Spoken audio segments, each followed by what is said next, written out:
Lord, we give you honor, Father God. Tunay na po ikaw ay napakabuti sa buhay namin at hila ka at nananagulan.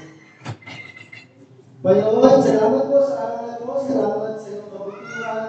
Salamat sa iyong kadakitaan. Kahit dito kami, nandito ang iyong mga anak upang sambahin at tuwing ang iyong pangalan. Kaya ang Lord, mabuksan ang mga puso at isipan sa iyong salita, Panginoon. Walang maging matigas na puso sa araw na ito, Panginoon. Bagkus, ang presensya mo magpalakbot sa aming mga puso at mag-alis ng alam mga kasinungalingan sa aming mga isipan. Ikaw po ang mahayag sa araw na ito, Panginoon. Ikaw ang mataas at patuloy yung gawin ang iyong lingkod para maluwalhati ang iyong pangalan. Thank you, Lord, dahil alam po namin sa araw na ito, may gagawin ka sa buhay namin, Panginoon. We give you glory, we give you honor, in the mighty name of Jesus, sa lahat ng magsabi ng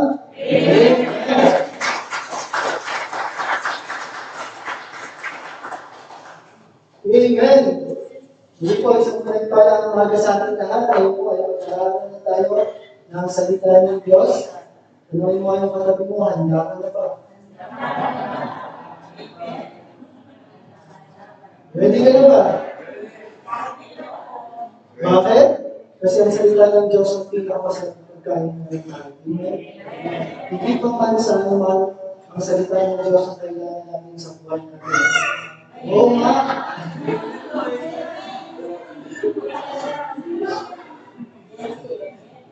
Maybe ngayon nagmano na.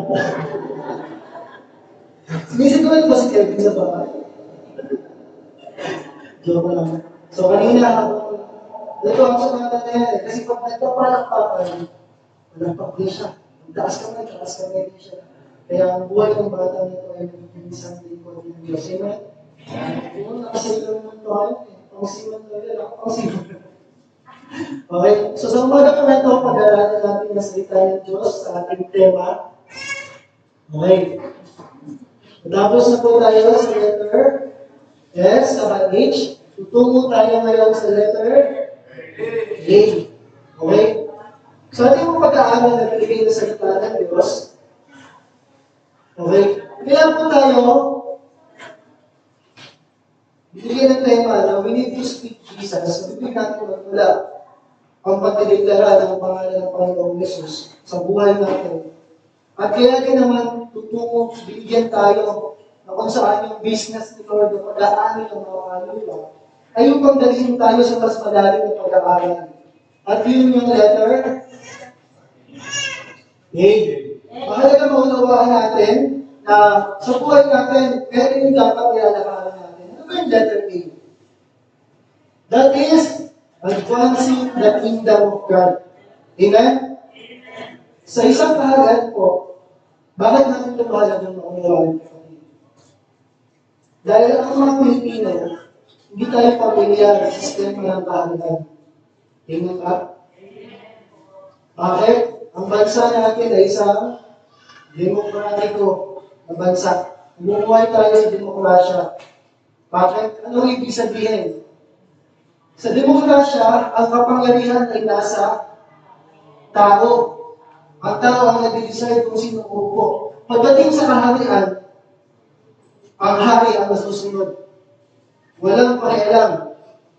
Sa opinion ng tao, ang pinakamahalagang desisyon ay nasa hari. Okay? Kaya ito, hindi pwede na pag ayaw mo, kailangan, pag hindi ka sumunod sa hari, automatic, kulong o kaya pitay. Ganun din ang kaharian. Kaya naman, gusto natin ito maunawahan ng bakit? Kasi ito yung sistema ng Diyos. Okay? Dito niya inihalin tulad ang buhay, ang pamamahala ng kanyang pagkahari. Amen? Alam ko yan. Katulad ng isang kiwi na nakaka sa gitna. Okay? So, we need to advance the kingdom of God. Ang pag-ahari ng Diyos. Ano ibig sabihin ng pag-ahari ng Diyos? Ano ibig sabihin ng magiging hari?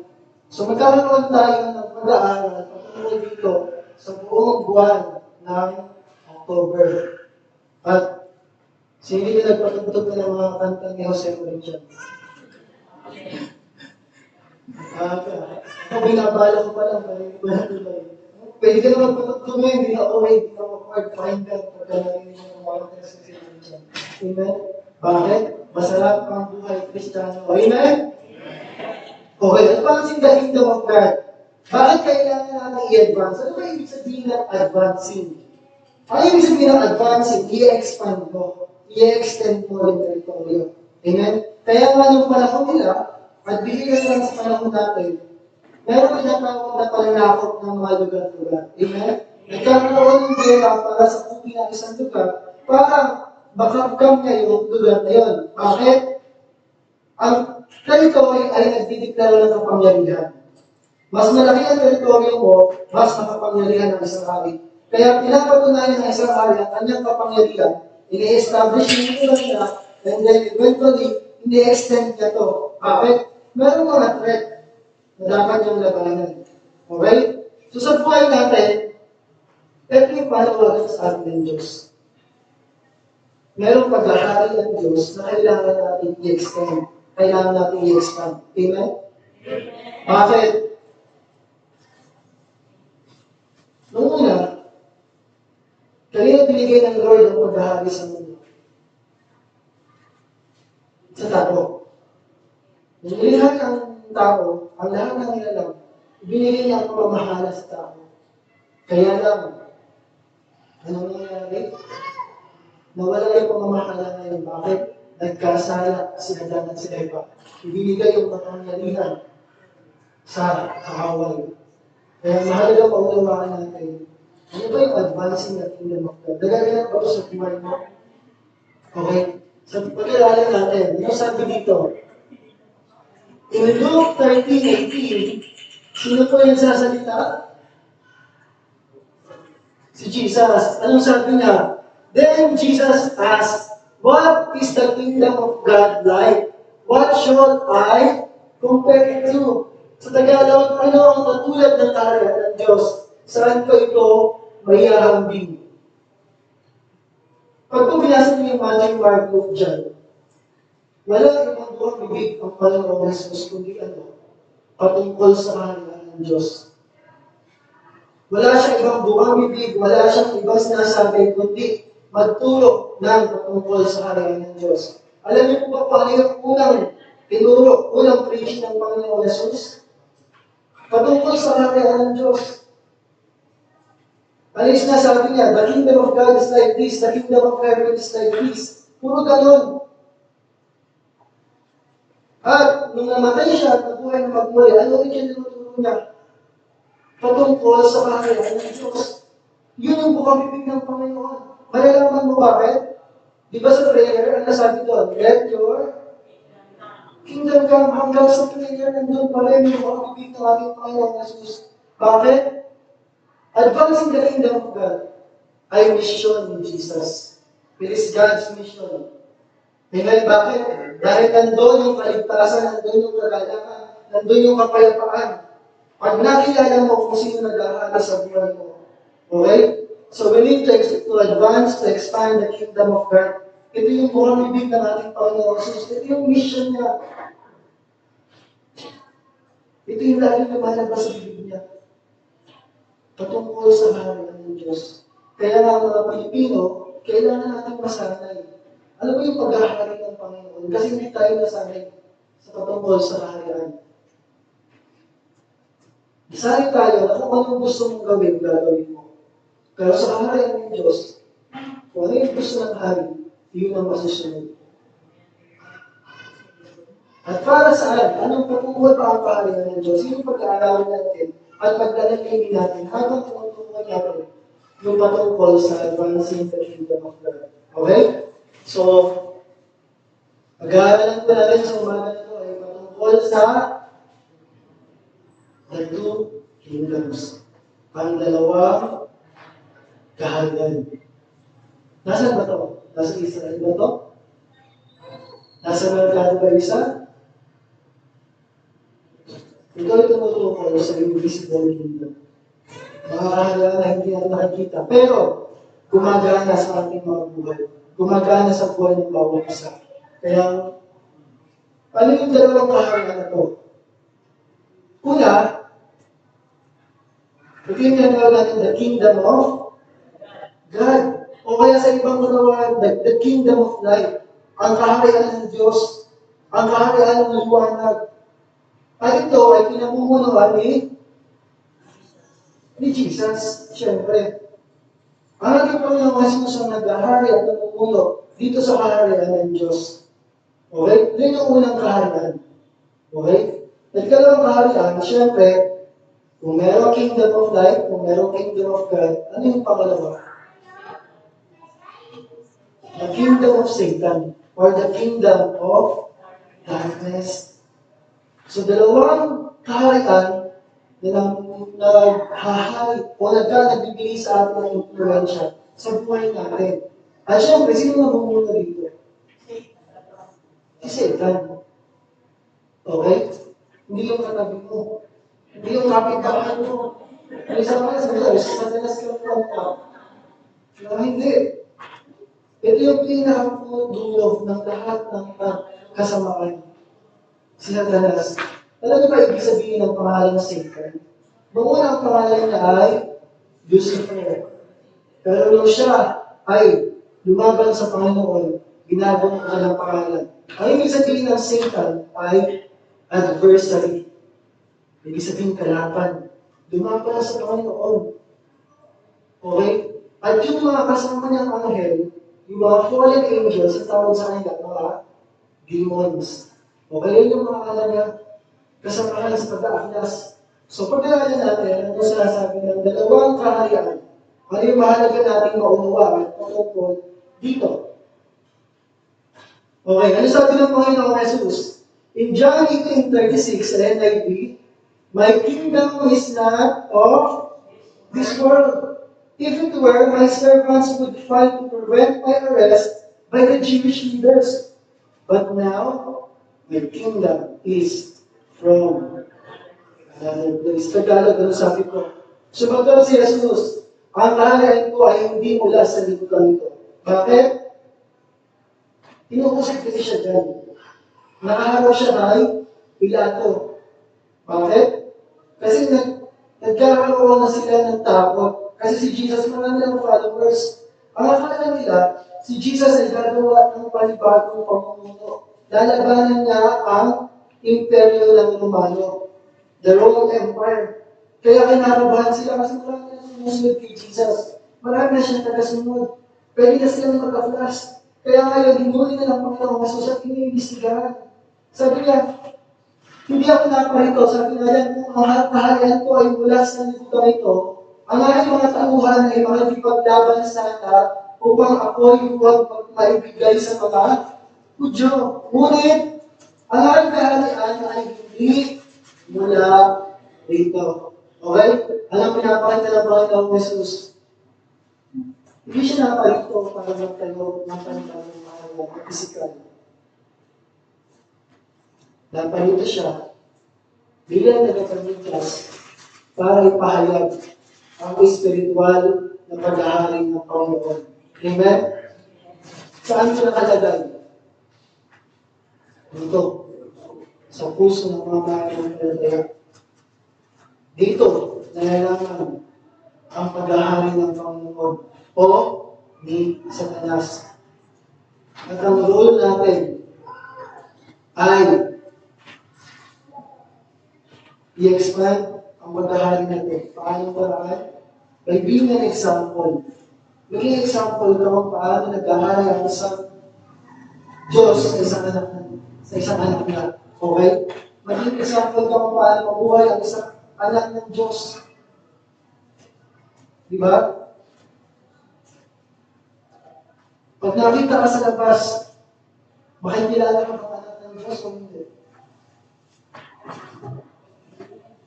Pag pinagkaan ka sa trabaho, makikilala ka ng anak ng Diyos o hindi?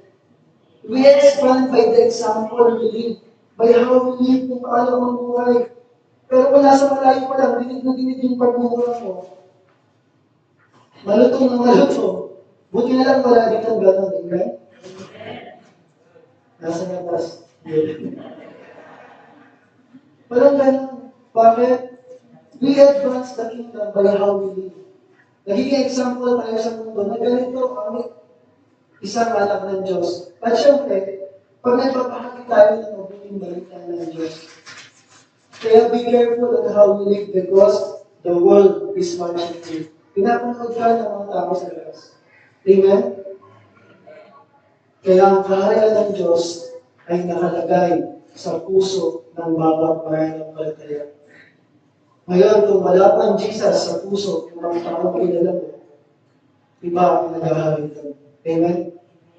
Kaya ang sabi dito, Ephesians 6:12, pag tayo ay naghahayag ng salita ng Diyos, kung ikaw ang mission ng Jesus, ito ang ginagawa ng Panginoon Jesus, na ipinagpatuloy ng mga disipulo sa aklat ng Acts, at sa mga sumunod pa. Ito rin yung mission mo, kapatid. Amen? Ipagpatuloy ang layunin ng Diyos sa buhay mo. Pero lagi natin tandaan, Ephesians 6:12, ang sabi diyan, for we are not fighting against flesh and blood enemies, but against evil rulers and authorities of the unseen world, against mighty powers in this dark world, and against evil spirits in the heavenly places. Sa Tagalog, ano sabi? Sapagkat hindi tayo nakikipaglaban sa mga tao. Amen? Hindi tao ang kalaban.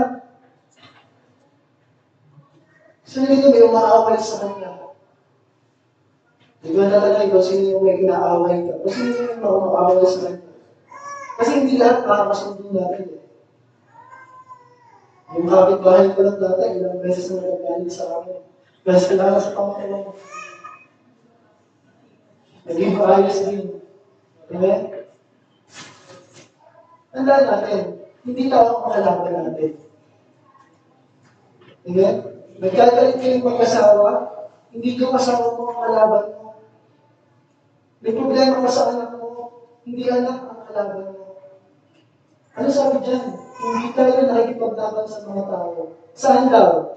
Kundi sa mga pinuno, sa mga may kapangyarihan, sa mga tagapamahala ng katitibang umiiral sa mundo ito. Sa mga hukbong spiritual, na nasa mga sa hipokawid. So, merong dalawang forces na naglalaban sa hipokawid. The forces of God and the forces of evil. Sabi nga yung kwento nung lolo ko sa aking bata, ulitin pala ng matulan. Sa buhay ng isang tao, meron dalawang lobo na naglalaban. Isang maputi at isang maitim. Sabi ng lolo doon sa kanyang ako, sa buhay ng isang tao, laging may dalawang lobo na naglalaban. Isang maputi at isang maitim. Lagi sila nag-aalaban, araw-araw. Umaga, tanghali, gabi, naglalaban sila. Ngayon nagtanong yung apo, no? Sino nanalo? Ano sagot ng lolo? Kung sino ang pinapakain mo. Kung sino ang pinapakain mo, siya ang mananalo. Kung mas mabad ka sa mga bagay sa mundo, ang maputing lobo ay rumerepresenta sa paghahari ng Diyos sa buhay mo. Samantalang ang maitim na lobo rumerepresenta sa mga bagay na gusto ng kaaway sa buhay mo. Amen? Kaya depende ang puso mo kung sino pinapakain mo. Kaya napakahalaga ng pananalangin, pagbabasa ng salita ng Diyos, pagpupuri, pagsunod sa kalooban niya. Iyan yung simbolo ng pagpapakain natin sa spiritual natin, sa kaluluwa natin. Kaya nananatig ang kabutihan sa atin. Okay? So, umaga na ito, congratulations. Okay? Pinili mo, napakainin yung mabuting lobo sa buhay mo. Kaya ka nandito. Amen? Nais ng Diyos na nandito ka at sinunod ko ang kalooban niya. Okay? So, ang kalaban natin ay hindi tao. Diba? Minsan may mga sitwasyon, lalo na sa loob ng pamilya. Pagkaaway kayo ng kasapahan mo sa pamilya, alam mo, iisip mo, puro nag-Facebook sa tao na yun. Ganun mo magagalit sa tao na yun. Diba? Kanino ako magkakaroon sa mga loob? Hindi ako nagtuturo sa iyo, pagkabi mo ha. Hindi na ako. Napapansin ko lang. Kanina ko inaano ng baby. Bakit? Ito ang realidad ng buhay, kapatid. Amen? Ang pamilya gustong sirain ang kaaway. Magalit ka sa kapatid mo, magalit ka sa magulang mo, magalit ka sa asawa mo. Dahil gusto niyang sirain ang pamilya. At hindi ang tao ang kalaban natin. Yung spiritual na kasamaan. Amen? Lagi yung paalalahanan yung sarili mo. Kung nagkakaroon ka ng damdamin na hindi maganda sa tao, isa ang bumubulong sa iyo. At pinapakinggan mo. Amen? Kaya kailangan pakinggan mo anong nais ng Diyos sa buhay mo. So pag-aralan natin, ano nga bang kaibahan na dalawang kaharian na ito? Paano ba nag-operate yung kingdom of God? Paano ba siya gumagana? Paano ba gumagana ang kingdom of darkness? Ano bang inaalok ng Diyos? At ano bang inaalok ng kaaway? Mag-aralan po natin sa umaga ito, limang bagay para maunawaan natin. Ano ba yung sitwasyon natin? Sino ba nag-ahari sa buhay mo? Sa puso mo? At sino yung nag-ahari sa mga taong nakapaligid sa iyo? Sa pamamagitan ng limang bagay ito. Una, makikilala natin ang kaibahan sa pamamagitan ng namumuno sa bawat kaharian. Number one, there is good versus evil. Siyempre, mabuti laban sa kasamaan. Ang Diyos ay mabuti at ang diablo ay masama. Dalawang influensya na ginagawa ko sa buhay natin. Na pinipili natin kung ano dapat natin makita. At the good versus evil ay madalas hindi ito mahalaga sa ibang tao. Bakit? Ang mahalaga sa kanila, wala silang pakialam kung may Diyos. Wala silang pakialam kung may Satanas. Hindi yan totoo sa kanila. Ang mahalaga sa kanila, gagawin nila kung ano yung gusto nila. Amen? Kaya nga nagkaroon tayo ng pamantayan. Bakit? Merong good. Merong mabuti. At ano bang hindi mabuti, automatic, masama. Dalawa lang naman yun. Okay? Paano mo malalaman na ito ay mabuti? Paano mo malalaman ang gumagana sa iyo ay mula sa Panginoon? Okay? Bakit? Kasi sabi sa Romans 12:21, do not be overcome by evil, but overcome evil with good. Huwag kayong magpadalig sa masama, kundi kaiginin nyo na mabuti ang masama. Amen? Katulad po ano ba? Kung ang puso, nire-representan niyo yung buhay niyo. At ang Diyos, walang ibang nais kung bibigyan ka ng mabubuting bagay. Sapagkat iyon yung karakter niya. Iyon yung karanasan ng Diyos. Bigyan ka ng mabubuti, bigyan ka ng magaganda, bigyan ka ng mga nais-nais. Pero ang naturalize ng kaaway ay magnakaw, mangwasak, at pumatay. Diba? Kaya ang desisyon ng puso mo ay kung sino yung bumubusog ng buhay mo. Kung kanino ka nagpapapanglok sa puso mo. Kaya pag naging preacher ka din. Kevin, pag ba ito na tinawag ng pastora? Bakit ka? Kung sa kalooban ng Diyos, amen? At may isang bata, magmamagba, dahan-dahan. Okay? Una, good versus evil. Siyempre, ang kaharian ng Diyos, parang mabubuti ang hinahanap niyan. Samantala ang kaharian ng diablo, puro kasamaan ang hinahanap niyan. Ang tanong ngayon, Bakit? Mas pinipili pa rin ng tao na gumawa ng masama.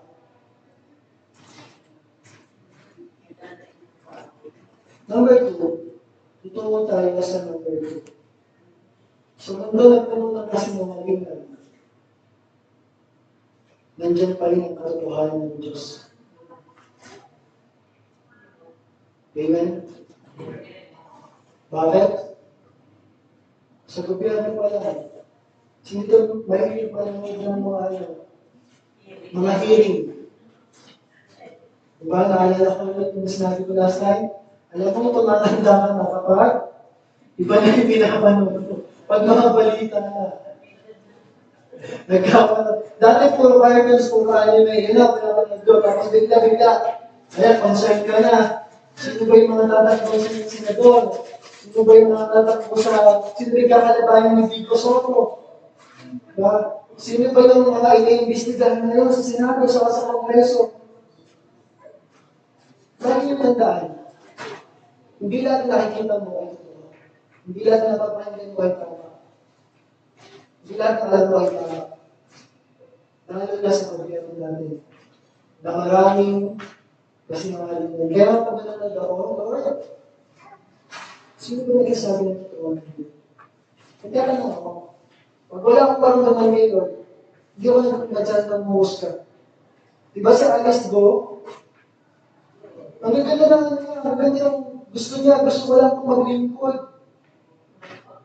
Mahal ko ang Pilipinas. Pero ang dami, ebidensya sa kanya. Bakit sinabi natin ito ng kasinungalingan ng mundo na ito? Lahat pa niyang nakakulong ay gumawa ng mali. Marami ang biktima na frame up lang. Ganyan karumi ang sistema natin ngayon. Kaya ang mundo ay puno ng kasinungalingan.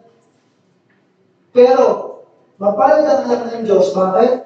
Dahil kapag nakilala mo si Lord, yung buhay mo na puno ng kasinungalingan dati, diba? Una, yung puso mo nababago, naglalagay. Mabuti masama at napilipili ang puso mo. Ngayon naman, kapag ang puso mo ay puno ng mabuti, yung mga pinapaniwalaan mo, nagiging mabuti din. Lalo na pag kilala mo si Lord. Nagiging malalag ka sa mga bagay-bagay. Samantalang kapag puro negatibo ang laman ng puso mo, yung pinapaniwalaan mo negatibo din. Sinabi na pala, meron na siya nagkanoon ng Christian. Sabi niya, yung dati, nang wala pa siya kay Lord, bitter daw yung puso niya. Bitter, mapait, sensitibo, moody, madaling magdamdam. Meron sinabi yung kaibigan niya sa kanila na naglaro sila ng laban. Doon sila nag-away. Doon daw yung ating yung relasyon nila. Doon nagkaroon na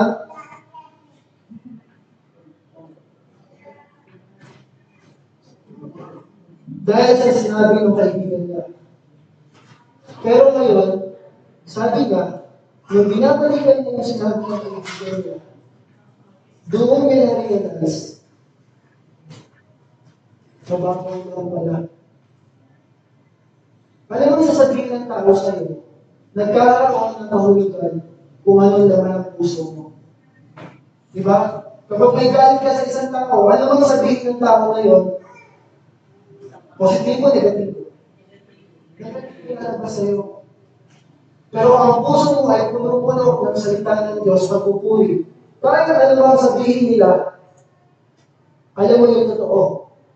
Alam mo yung katotohanan na nagmumula sa Diyos. So, paano ba natin malalaman kung isang tao ay nasa katotohanan o nasa kasinungalingan? The lies versus the truth. The truth versus lies.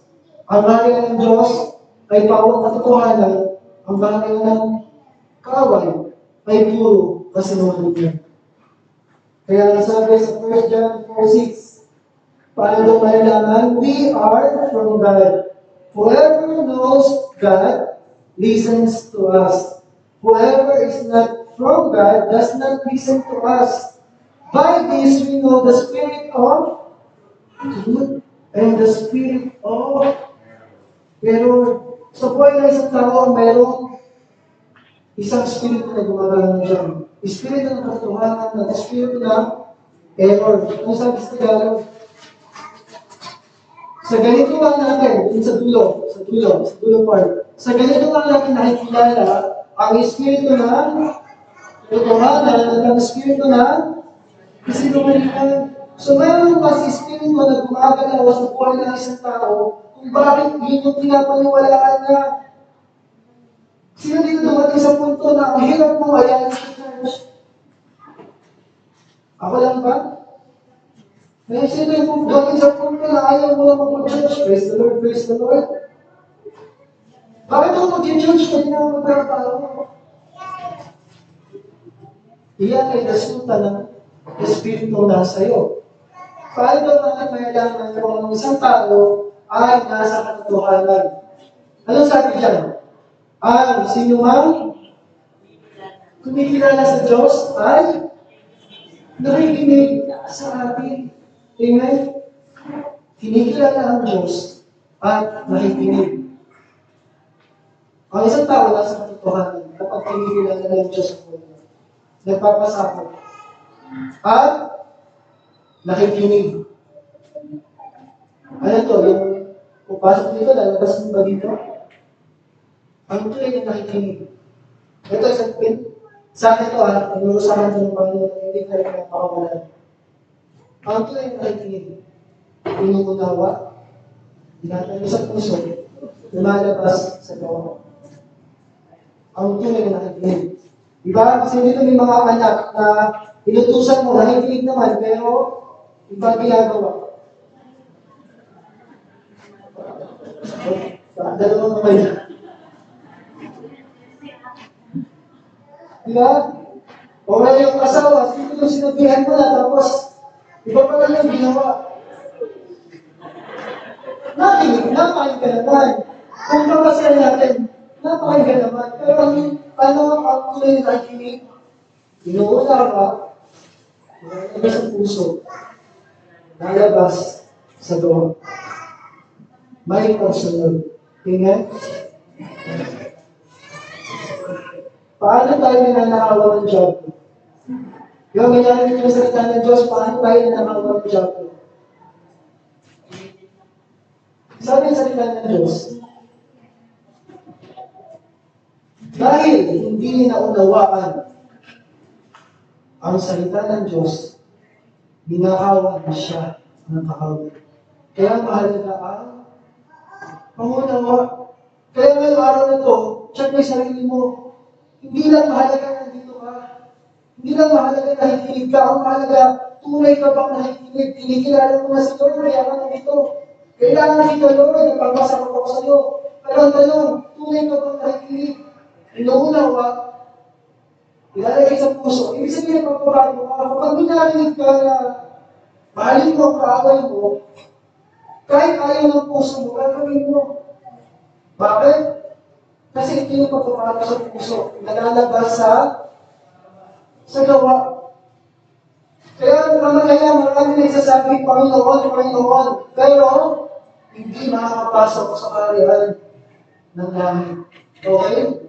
Kaya sa buhay natin, check mo. Ikaw ba ay nasa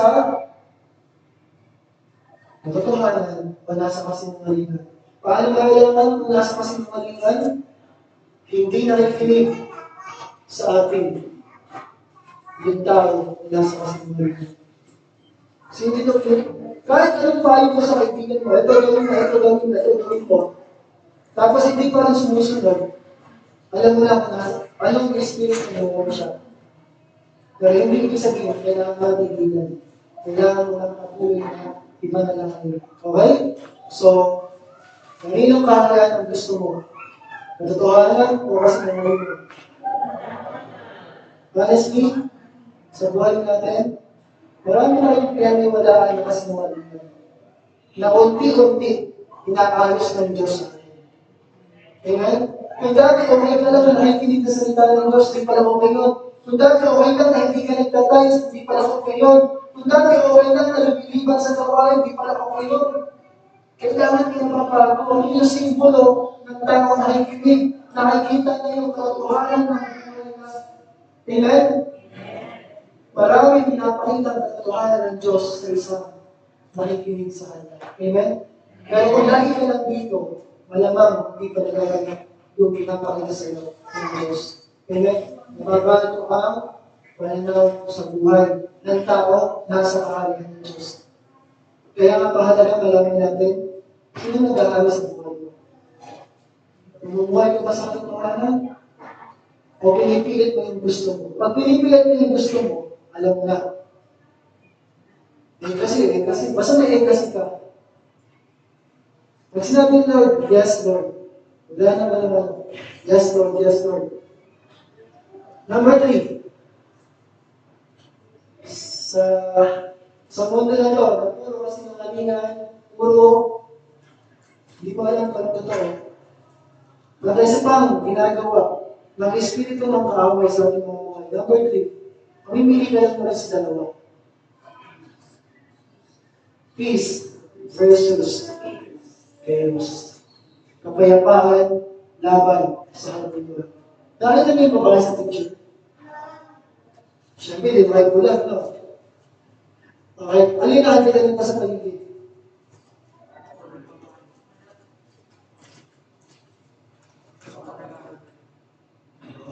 Okay, sa picture kasi, pag nakalang ko ilang frame per second yun, pag matuloy yung kilos mo, napalaki na yun, pag matuloy yung kilos mo, nabibigyan ko yung picture mo.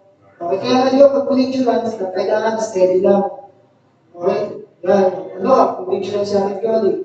Pioli smile, peace, Japan. Hindi ka dala. Tapos yung dala, ako pag nagdala, ay, picture pala sa akin. Picture lang. Ano yung sabihin doon? Ang buhay ng isang anak ng Diyos, ganito. Ang buhay ng tao wala sa Panginoon ganito. Abala sa napakaraming bagay. Abala sa maraming problema na sitwasyon sa mundo. Alam mo, may isang pagtutunan habang kausap yung isang kapatid natin. Sabi ng Panginoon sa kanya, alam mo problema na mga Kristiyano na yun? Tinuturuan tayo ng Panginoon para lumakad sa destinasyon na gusto natin. Kaso, makikialam ng kaaway. Bibigyan tayo ngayon ng maraming alalahanin problema sa sitwasyon. Ang problema ng maraming Kristiyano ngayon. Ano, ito yung problema mo. Ganyan kalaki, ganyan karami, ganyan kabigat. Ayun yung destinasyon ng Lord sa iyo. Ang maraming Kristiyano ngayon, dito na nag-focus.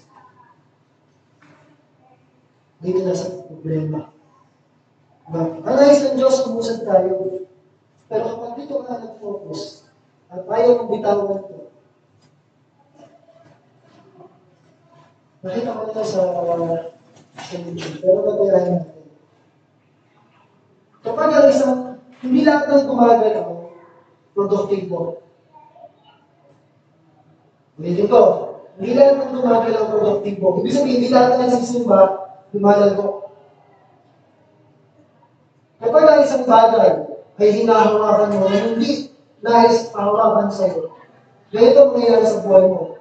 Ang destination mo doon, pero dahil nakahawa ka dito, kahit anong usad mo, nasa ka. Alam, ikot-ikot ka lang. Ganito ang nangyayari sa mga buhay ng mga Israelita, kaya nagtagal sila sa wilderness nila. Pero reklamo, na wala nakakontento sa Panginoon. Kaya mag-iba-ibay tayo na huwag kang magpalintang sa kaaway. Nais ng Diyos magpatuloy ka. Amen?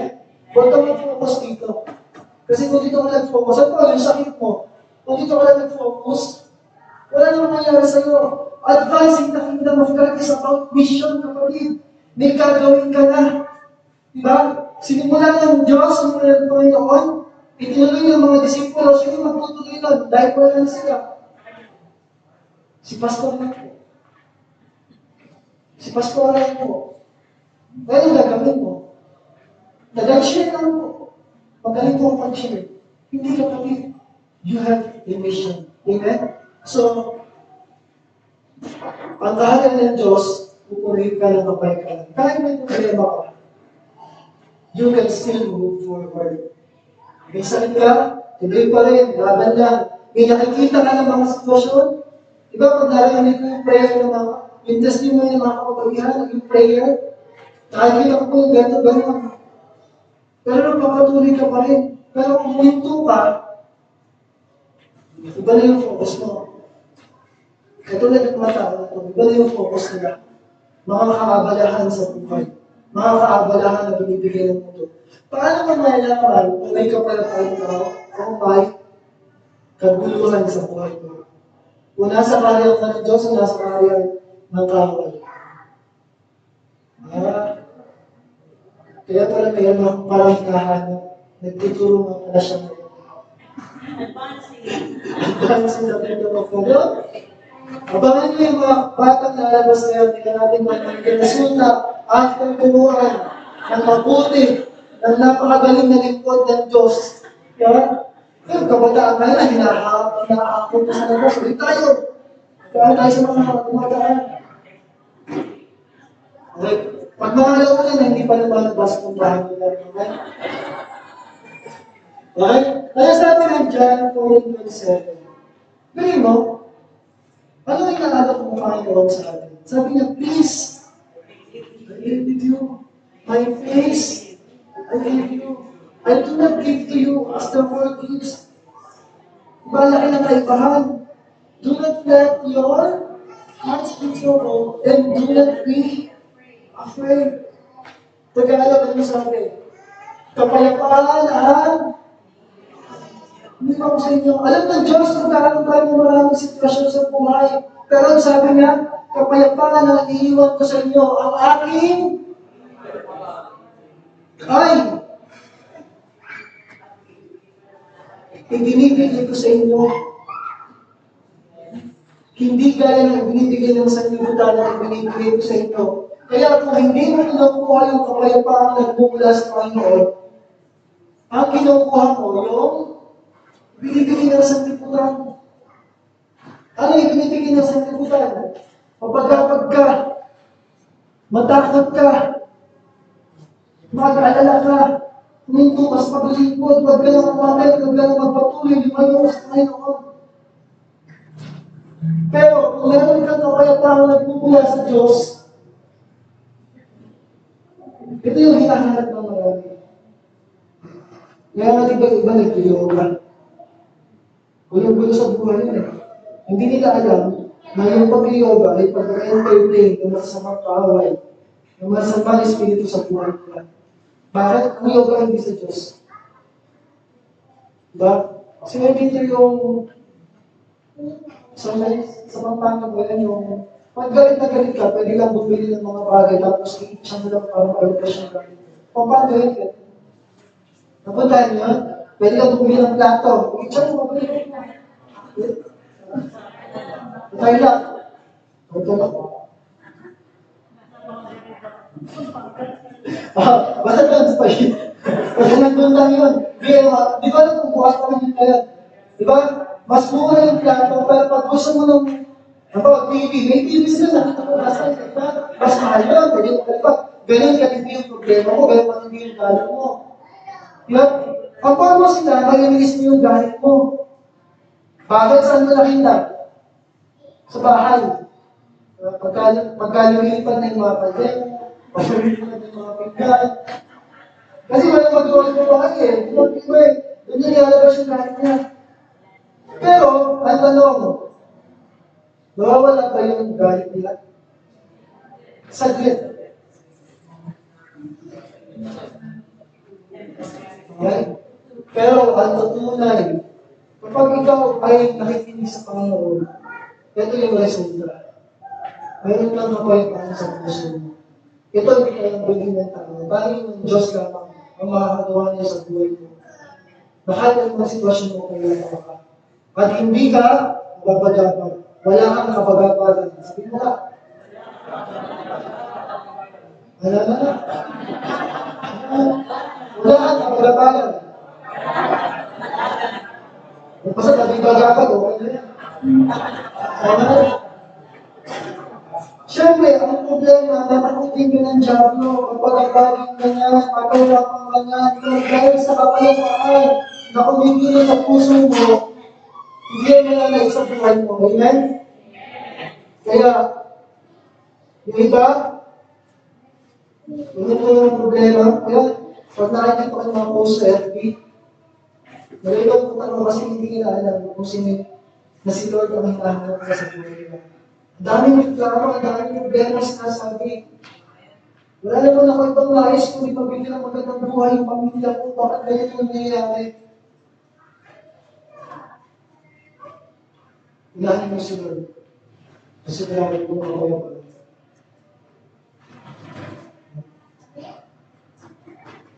kaya nga, kapag ka ginawa mo yung gusto mo, at hindi ayon sa kalooban ng Diyos, mararanasan mo yung paggagal at tapos sa buhay. Amen? Kaya natutuwa ko kay Paul, pagka meron siyang mga desisyon, masalaris, may sitwasyon ako na problema ko. Lagi yung kagandaan. Ano yung mga ng movement?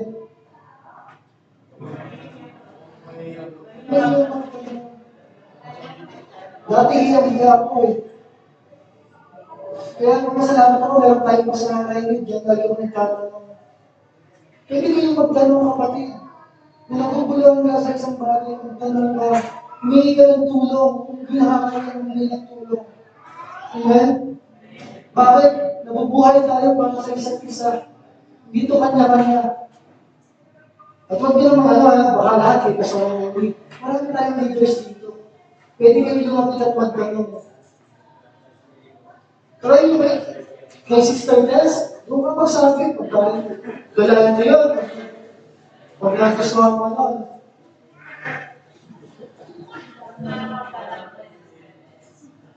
Ulit ako po kasi Sister Tess.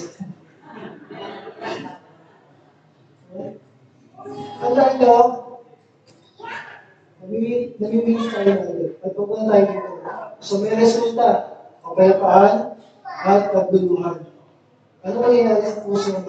Kaya lang nagbilig ka kung sino nag-aaral sa buhay mo. At kaya pupunta tayo malamig sa reward. Ang kahalaya ng Diyos may kabonus to. Diba? Pasensya na kayo, madalas ako rin sa lungsod ng Pasig. Natuwa kasi ako dun sa mayor nila. Diba? Di ba alam kung 15 month yung bonus nila? Ang government ba hanggang 13? Depende sa ano. Depende sa policy sa locality. Baka doon ng Pasig, mayaman sila. Kaya nila magbigay ng 16, 17 niya pa yata. Mas lalong higit si Lord magbigay ng reward. Kaya sabi dito sa number 4, ang dalawang kahanyanan ko ay may dalawang ino-offer. Either blessing o curse. Pagpapala o sumpa. Kaya may mga tao, kahit anong gawin niya sa buhay niya, bakit parang wala nangyayari? Ito kasi hindi natin napapansin. Ang buhay natin, tumatanggap ng pagpapala, tumatanggap ng sumpa. Alin sa dalawa? Paano natin yung malalaman? Ano sabi ng Deuteronomy 11:26-28? Look, today, I am giving you the choice between a blessing and a curse. You will be blessed if you obey the commands of the Lord your God that I am giving you today, but you will be cursed if you reject the commands of the Lord your God and turn away from Him. Worship gods you have not known before. Tagalog. Sa araw na ito, binibigyan ko kayo ng pamumulian. Pagpapala o sumpa. Pagpapala, kapag sinusunod nyo ang kanyang mga utos. Ngunit, sumpa, kapag sumasamba kayo sa ibang Diyos, sa halip na sumunod sa kanyang mga puso. Katulad ni Adan at Eva, napakaganda ng buhay nila sa paraiso ng Eden. Amen? Bakit? Nandun na lahat. Kahit magkanabaho sila, nandun na lahat, binigay sa kanila lahat ng mga kailangan. Pero kung sila ay sumuway, doon nagkaroon ng problema. Pumasok ang kasalanan at pinahirapan na sila. Kaya ang buhay natin, maging maingat tayo. Kasi ang lahat ng gagawin natin may resulta. Lagi tayong may pinipili. Lagi kang namimili. Either pagpapala o super. Kaya minsan hindi ka makausap-usap. Bakit? May mga bagay ka hindi ginagawa. May mga bagay ka na hindi sinusunod. Amen? Pwede tayo umarap dito na okay. Pero from Monday to Saturday, anong ginagawa natin? Pero sabi ng Diyos, pagpapala ang darating sa mga taong sumusunod sa Kanya. Amen? Kaya yung ginagawa ko para kay Lord, may inihahanda siyang pagpapala sa iyo. Minsan kasi, gusto natin agad, pagpapala. Sumunod ka muna, kapatid. Piliin mo muna si Lord sa buhay mo. Ibigay mo yung mga gusto ipabigay ni Lord. Bitawan mo yung mga dapat bitawan ka. Okay? Maayos na Diyos magpalain ka. Amen? Bakit nakakailan ng Diyos may mga problema tayo pagsubok? Hindi ko wala. Sa pista ba siya? Bakit hindi sakit? Gusto ba niya pahirapan ka? Sabi niyo tandaan, dalawang bagay. Mayroong problema at mayroong pagsubok. Ang pagsubok galing kay Lord. Pero yung problema, madalas, resulta ito ng mga maliit na ginagawa. Amen? Consequence. Kaya dapat alam natin. Pangulit, ito na po ang matatapos. Ito yung pinakamatinding paninilang na ginagawa ng kaaway. Yung destination. Ang inaalok ng kaharian ng langit ay eternal life. Samantalang inaalok ng kaharian ng kaaway ay eternal death. Buhay na walang hanggan sa buhay sa impyerno o yung kamatayan na walang hanggan. Di ba na buhay? Kamatayan na walang hanggan. Eternal death o yung pagpapalusan na walang katapusan. Bakit?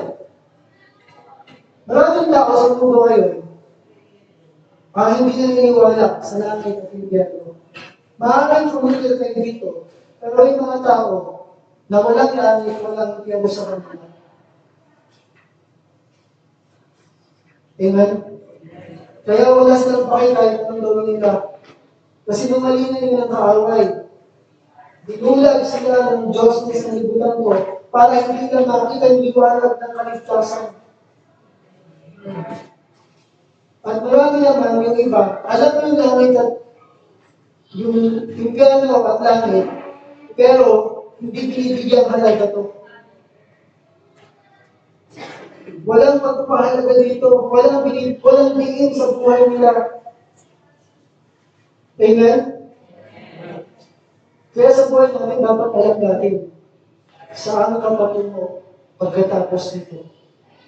Ang buhay na to, hindi yung mamaya sa Robinson, saan ka patungo pagkatapos ng buhay na ito? Kung sino nag-aaral sa buhay mo, doon ka pupunta. Maraming pwedeng magpanggap, pero doon magkakaalaman sa huli. Sa finals tayo nagkikita-kita. Amen? Kaya, dapat,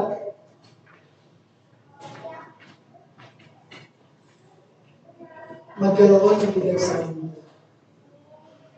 Alam ko naman may bigay sa inyo, lalo na pagmahal ko sa inyo. Sabi nga na isang professor ko,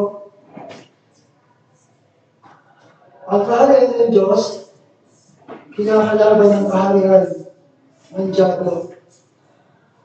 Kung paano inaatake ng Iran ang Israel, diba? Sabi nga doon sa report, ilang missiles yung pinakawalan last time ng Iran laban sa Israel. More than 200. 200 plus yung isa na pinakawalan ng Iran. Para lang gerahin ang Israel. Anong ganito para sa ating mga Kristiyano? Sabi ng professor ko, malapit na ang pagbabalik ng Panginoon. Nalalapit na. Amen? Kaya malungkot, kapag nasa estado ka pag hindi ka sigurado kung saan ka ba langit o impyerno.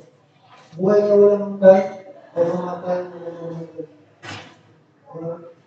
Ang ganda na rinaalam ng Lord, pero bakit? Mas maraming naniniwala sa kawawan. Kasi sila ang nagulag ng Diyos ng Israel. Amen? Kaya sabi mo sa Daniel 5:46, then they will go away to eternal punishment. But, sino daw? The righteous to eternal life. Sa Tagalog, itatapoy ang mga ito sa kaparusahan, walang hanggan. Ngunit ang mga matubig ay pupunta sa buhay na walang hanggan. Kaya kapatid, piliin mo na mabuhay ng matubig. Nakikita ko na nila ito, piliin mo na yung buhay ng matubig. Bakit? Diyan nagpapakita kung sino ang Diyos ng buhay mo. Si Lord o si Satan? Okay? Saan ka papunta? Okay? So, higap lang, 5 bagay, 5 kaibahan ng dalawang kaharian na two kingdoms. Anong meron sa dalawang kaharian na ito? Una, good versus evil. Mabuti sa masama. Anong ginagawa ng buhay mo? Mabuti o masama?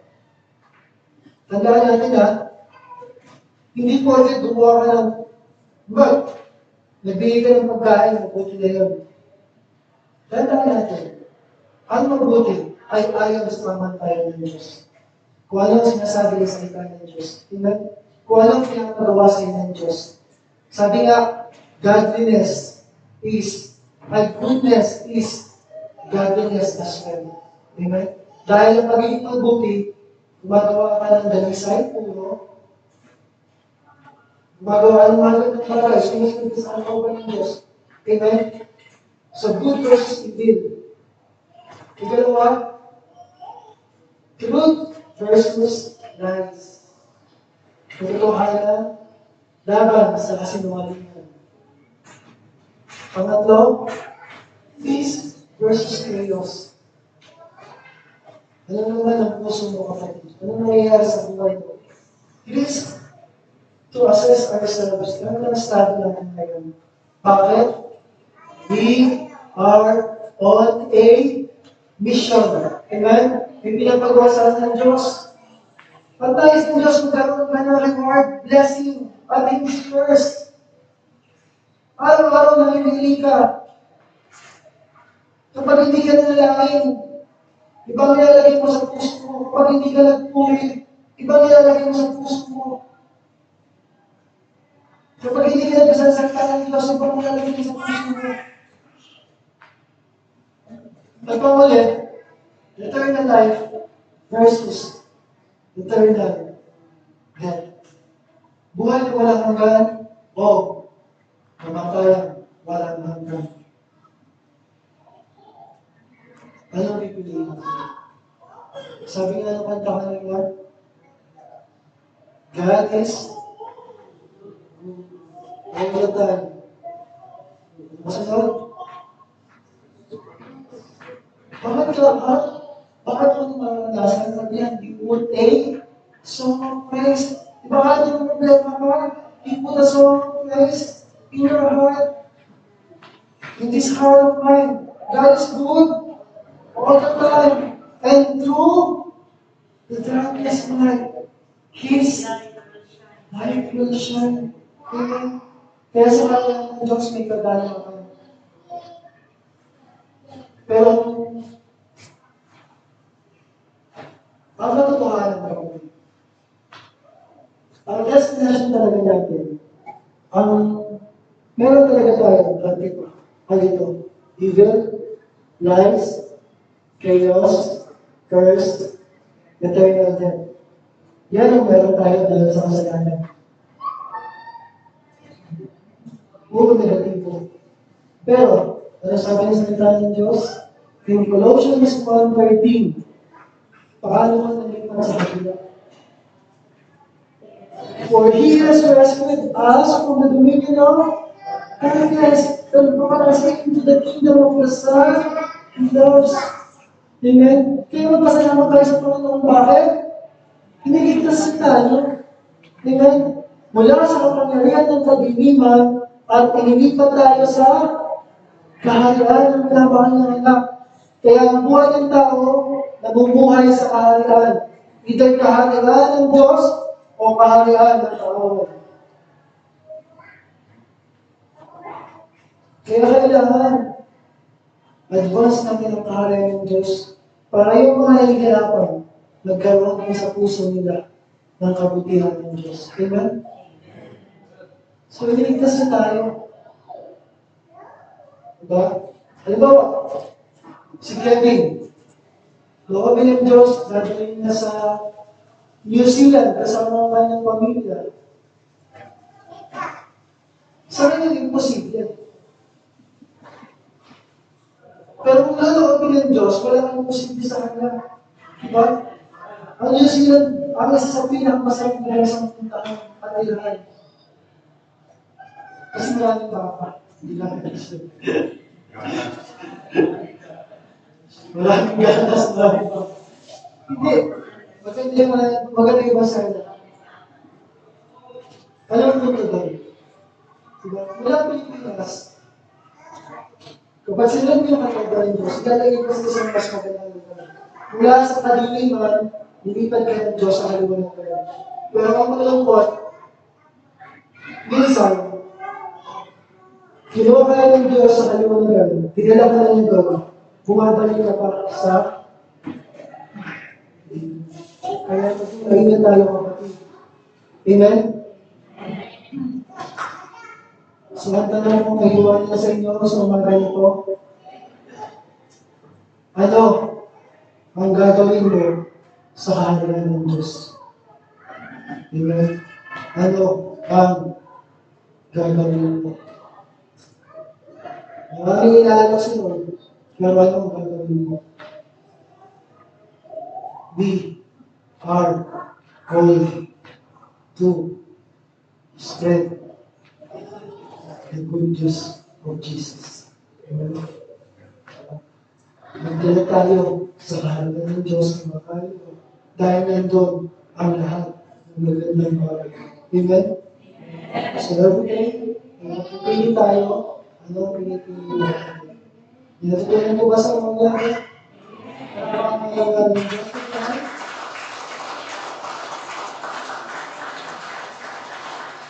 At sa mga susunod sa pag-aaral, maglalagay natin ano nga ba ang kaharian ng Diyos at ano ang parte natin sa pagpapalaganap ng kaharian ng Diyos.